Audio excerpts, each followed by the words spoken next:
Hi, my name is Elise Woods, and today I'm going to be telling you about the dengue fever. The dengue fever was found in 992 and became more recognized in the 18th century, when port cities were becoming more well-used and urbanized. In these port cities was a perfect place for mosquitoes to lay their eggs and to mate, as well as a lot of people were coming in and out of these cities, so it was easy for them to get infected by this disease. As far as the structure goes, the dengue fever is a single-stranded RNA virus that belongs to the flavivirus group.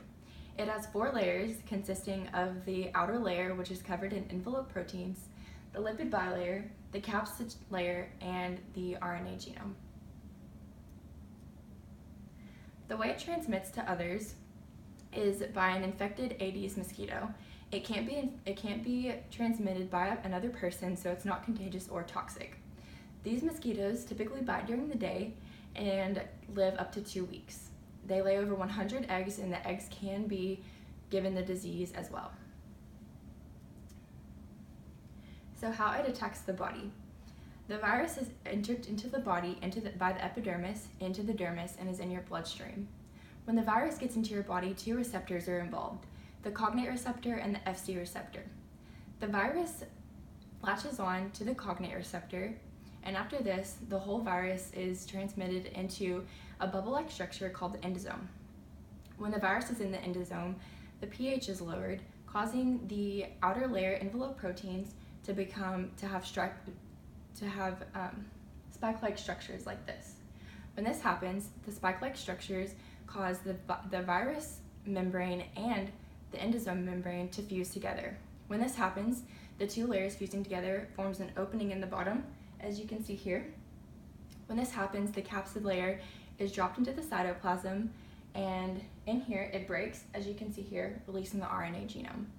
When the RNA genome is released into the cytoplasm, it goes to the rough endoplasmic reticulum, where protein replication is happening. Whenever there's enough proteins done, a new virus can be made. And when a new virus is made, it's put into a new capsid layer as well as a new envelope layer, and is sent to the Golgi apparatus, where it then is free to go infect other cells in the body. So interference with normal pathophysiology really starts with the fever. The fever is the main concern because it affects so much of your body. With the fever, when your body is holding in this much heat and you're sweating so much, it causes dehydration because you don't have enough fluid in your body. With dehydration, your body needs a lot of fluid to make you feel better and for all of your organs to work properly to get this virus out of your body. So those are the 2 main effects, as well as since the virus is in your bloodstream, it has an effect on the blood platelet count. This becomes serious whenever you have a secondary infection because your body doesn't have enough white blood cells to attack both sicknesses, and it can be harder on your body to get rid of both of the problems. So symptoms of the dengue fever include a sudden headache, sudden fever, muscle and joint pain, nausea, vomiting, and fatigue. So typically the ones that are most concerning is the fever because it leads to dehydration and other detrimental things to your body. As far as community and global effect of this disease, globally the areas that are affected are tropical and subtropical places, and as you can see on the map, it's typically in South America and parts of Asia and Africa. There are over 100 million cases a year though, so this is a public health concern.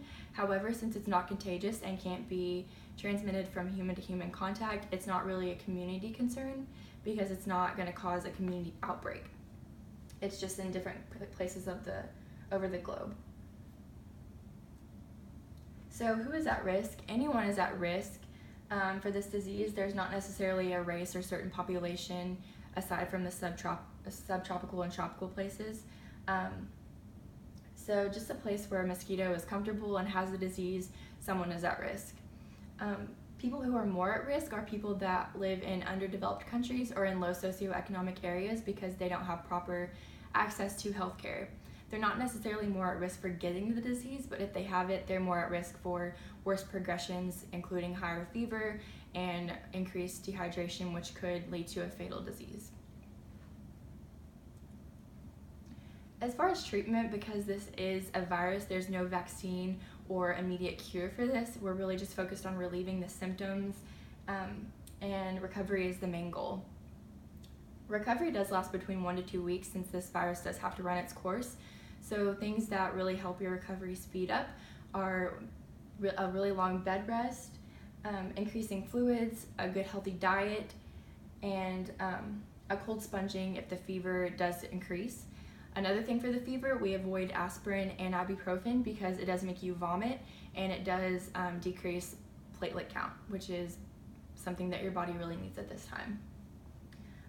If we need something else for your fever, we give paracetamol, which reduces the response of the fever. So there are 2 treatment trends that have been found. They're not cures necessarily, but they are just different regimens that have worked on people that have the dengue fever.